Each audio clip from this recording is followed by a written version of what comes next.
అనుదినము దేవుని సన్నిధిలో ఆయన కృపావార్త కొరకు ఎదురు చూస్తున్న ఆత్మీయులారా, నేటి వాగ్దానంగా యెషయా గ్రంథం 49:25 వచనంలో, నేను మీ పిల్లలను రక్షించెదను.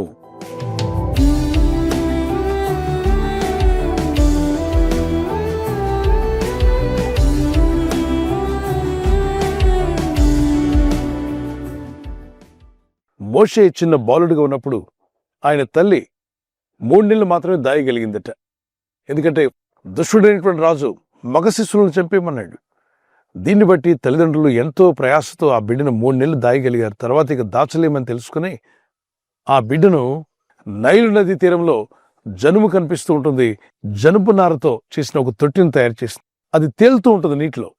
ఆ తొట్టిలో చంటి బిడ్డను పెట్టి ఆ నదీ తీరమున నీటిలోనికి వదిలేసింది. ప్రార్థించింది, ఓ దేవా, నీవు మా పిల్లలను రక్షించేవాడవు నీవే. బిడ్డ బ్రతికి ఉంటే బయటికి కనిపిస్తే వారు నేరుగా వచ్చి మా కళ్ళ ముందే బిడ్డను చంపే అవకాశం ఉంది. కానీ నువ్వు రక్షించేవాడవు కదా, నా కుమారుని నీకు అప్పగిస్తున్నాను. మరి ఆ బిడ్డ నీటి పాలైపోయి కొట్టుకుపోయి చనిపోకుండా ఏదో విధంగా నువ్వు రక్షించగలవని నాకు విశ్వాసం ఉంది. రక్షించేవాడవు నీవేనయ్యా, నీ చేతిలో నా బిడ్డను పెడుతున్నానని నీటిలో వదిలేసింది. మరి ప్రభు ఆ ప్రార్థన విన్నాడా? దేవుని పట్ల ఆమెకున్న విశ్వాసం, నిరీక్షణ ఫలించిందా అంటే ఎస్. ఆ చంటిబిడ్డ కొట్టుకొని పోతుండగా ఫరో కుమార్తెలు అక్కడికి వచ్చి జలకాలు ఆడుతున్నారట నీటిలో. ఆ రోజుల్లో స్విమ్మింగ్ పూల్స్ అంటే ఆ నైల్ నది తీరమున వారి కొరకు ఏర్పాటు చేసినటువంటి భాగంలో చక్కని నీటిలో వారు జలకాలు ఆడుతున్న సమయంలో ఓ తొట్టిలో కొట్టుకొస్తున్న చిన్న బిడ్డను చూసి, ఏంటిది, ఎవరి బిడ్డ అని వారు గమనిస్తూ ఆ తొట్టిని దగ్గరికి లాగి చూస్తే చక్కని కుమారుడు కనిపించాడు. ఆ చంటి బిడ్డను చూడగానే యూదులకు సంబంధించిన బిడ్డ అని వారికి అర్థమైపోయింది. యూదులకు సంబంధించినటువంటి మగపిల్లలను చంపేస్తారని తెలుసుకున్నటువంటి ఆమె ఆ బిడ్డ మీద కరుణ కలిగేలాగా దేవుడు చేశాడంట. బిడ్డను చంపాలి అనే కుటుంబం నుండి వచ్చిన స్త్రీ బిడ్డను బ్రతికించాలి, బిడ్డను కాపాడుకోవాలి.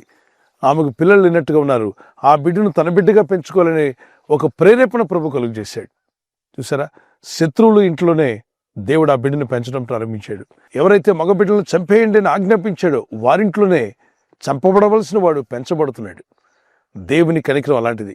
దేవుని దయ అద్భుతమైనది. దేవుడు కృప చూపిస్తే దాన్ని ఎవరు ఆపలేరు. దేవుడు నీ పిల్లలను రక్షిస్తానని వాగ్దానం చేసిన మాటను పట్టుకుని ప్రార్థన చేయండి. చంటి బిడ్డలనే వారు వయసునందు ఎదగాలి. దేవుని దయందు, మనుషుల దయందు, దేవుని జ్ఞానమందు, ఆత్మీయందు కూడా శిశువు ఎదిగి బలం పొందుకోవాలని ప్రభు కోరుచున్నాడు. మరి లేఖనాల ప్రకారంగా మనం గమనిస్తే లూకాసు వార్త 2:52 వచనంలో శిశువుగా ఉన్న ప్రభు ఆయన వయసునందును, జ్ఞానమందును, దేవుని దయందును, మనుషుల దయందు ఎదిగి వర్ధిల్లేను అని. బాలుడైనటువంటి యోహాను శిశువు ఎదిగి ఆత్మయందు బలం పొందినని రాయబడింది. మొదటి సమూయేలు గ్రంథం 2:26 వచనంలో బాలుడైన సమూయేలు కూడా వయసునందు, జ్ఞానమందు, దేవుని దయందు, మనుషుల దయందు ఎదిగి వర్ధిల్లినట్టుగా మనం చూస్తున్నాం. మరి మీ పిల్లలు కూడా వయసునందు ఎదుగుచు దేవుని దయలోను, మనుషుల దయలోను, దేవుని జ్ఞానమందును, ఆత్మీయందు కూడా బహుబలం కలిగిన వారుగా ఉండాలని ప్రార్థన చేద్దాం. పరిశుద్ధాత్ముడు మిమ్మలను, మీ కుటుంబాలను, మీ పిల్లలను కాచి కాపాడును గాక. ఒక కీర్తన పాడుకుందాం పిల్లల.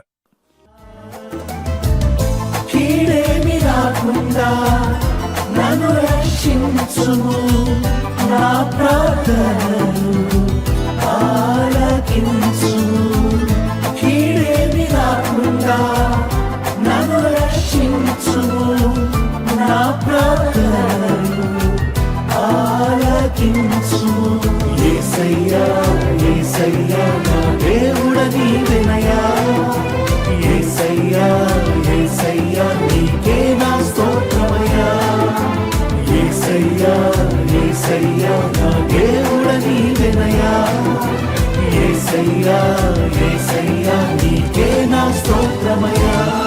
నా సరిహద్దులను విశాలపరచుము యేసయ్యా, నీ చేయి నాకు తోడుగా ఉంచుము యేసయ్యా, నా సరిహద్దులను విశాలపరచుము యేసయ్యా, నీ చేయి నాకు తోడుగా ఉంచుము యేసయ్యా. ఇంతవరకు వాగ్దానమైనటువంటి మనం మన రక్షకుడైన ప్రభువుకు మనం అప్పగించుకుందాం. యేసు అనగా రక్షకుడు. ఇక్కడ అదే అన్నాడు, మీ పిల్లలను రక్షించేవాడిని నేనే, మిమ్మల్ని రక్షించేవాడిని కూడా నేనే అంటున్నాడు. ఈ వాగ్దానం ఎత్తి ప్రార్థిస్తుండగా మీకును, మీ పిల్లలకును, మీ కుటుంబాలకును దేవుని రక్షణ కలుగును గాక. ఆయనది విశ్వసించిన ప్రతి వ్యక్తి యొక్క ఆత్మను రక్షించగల శక్తివంతులైన దేవునికి మనం అప్పగించుకుందాం. ప్రార్థన చేసుకుందాం. పరలోకమందున్న మా తండ్రి, నీ నామములో ప్రార్థిస్తుండగా నీ ప్రజలను జ్ఞాపం చేసుకునండి. అయ్యా మీరిచ్చిన వాగ్దానం, మిమ్మలను మీ పిల్లలను కాపాడేవాడు నేనే, రక్షించేవాడును నేనే అన్నావు తండ్రి. మా పిల్లలను కాపాడేవాడు నీవే, మా జీవితాల్లో గొప్ప కార్యములు జరిగించేవాడు నీవే. ఎన్నో ప్రమాదాలు, ఎన్నో అపాయాలు, ఎన్నో భయంకరమైన పరిస్థితులు ఈ లోకంలో కనబడుతుండగా ఎటువంటి భయాందోళన లేకుండా వాగ్దానం ఎత్తి మీ సన్నిధిలో ప్రార్థిస్తున్నాం. మా పిల్లలను కాపాడుచున్నందుకు స్తోత్రం, కాపాడబోచున్నందుకు కూడా స్తోత్రం. రాబోయే దినాల్లో కూడా వారు ఇంకనూ నీ యందు విశ్వాసంలో ఎదుగుచు, వయసునందు, జ్ఞానమందు, దేవుని దయందు, మనుషుల యందు ఎదిగి వర్ధిల్లులాగున, వారి ఆత్మలో ఎదిగి బలం పొందులాగున మీ సహాయం అనుగ్రహించండి. చిల్డ్రన్స్ని, పేరెంట్స్ని కూడా దీవించండి, బలపరచండి. స్టూడెంట్స్ని, టీచర్స్ని కూడా జ్ఞాపం చేసుకునండి. అందరినీ కాపాడి మీ రాకడ కొరకు మమ్మల్ని సిద్ధపరచండి. ఈరోజు ప్రార్థించి ప్రయత్నించబోతున్న శంకుస్థాపన అయిన, గృహప్రవేశమైన, ఒక బిజినెస్ ప్రారంభిస్తున్నా, ఉద్యోగ ప్రారంభానికి వెళ్తున్నా, ఒక మంచి కార్యక్రమాన్ని ప్రారంభిస్తుండగా, నేను వారి బిడ్డల వివాహం కొరకు ప్రయత్నాలు చేస్తుండగా, వారు చేస్తున్న ప్రయత్నాలు ఫలించలాగున మీ దూతలకు ఆజ్ఞాపించండి. ఎవరైనా హాస్పిటల్లో ఉన్నా, ఐసీయూలో ఉన్నా, ప్రభు ఎవరైతే సీరియస్ కండిషన్ లో ఉండి బాధపడుతున్నారో వారికి యేసు నామములో స్వస్థతను అనుగ్రహించండి. కృంగిపోయిన వారిని లేవనెత్తండి. మీ గాయపడిన హస్తమును చాపి వారికి ఉన్న సకల రోగాల నుండి విడుదల ఇచ్చేయి. వారిని లేపి నడిపించడాన్ని సాక్షులుగా నిలబెట్టుకోండి.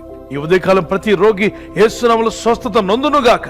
తండ్రి, ఈ దినం ఎవరైతే ప్రయాణమై వెళ్ళబోచున్నారో, అది రైలు మార్గమైనా, ఆకాశ మార్గమైనా, బస్సుల్లో, వాహనాల్లో ఎక్కడ ప్రయాణం చేస్తున్నా, రోడ్డు మార్గంలో ఏ వాహనంలో వారు ప్రయాణం చేస్తున్నారు, ఈ ప్రజలకు కాపాడే దూతలను పంపండి. ఈ భూమి మీద ఉన్నంత కాలము వెలిగే జ్యోతులుగా మమ్మల్ని నిలబెట్టి నడిపించి వర్ధిల్ల చేసి మీ నామానికి మహిమ తెచ్చుకోమని యేసుక్రీస్తు పరిశుద్ధ నామములో అడిగి వేడుకుంటున్నాను నా పరలోకపు తండ్రి. ఆమేన్, ఆమేన్. God bless you. ప్రభు కృప మీకు తోడే ఉండును గాక. ఆమేన్. ఈ వాగ్దానం విని ఊరుకోవద్దు. వాగ్దానం విన్నాక ఆమేన్ చెప్పి ఇతరులందరికీ షేర్ చేయండి, లైక్ చేయండి. అలాగే సబ్స్క్రైబ్ చేయని వారు అందరూ సబ్స్క్రైబ్ చేయండి. ఈ దేవుని మాటలు అనేకులకు చేరవేయండి. God bless you.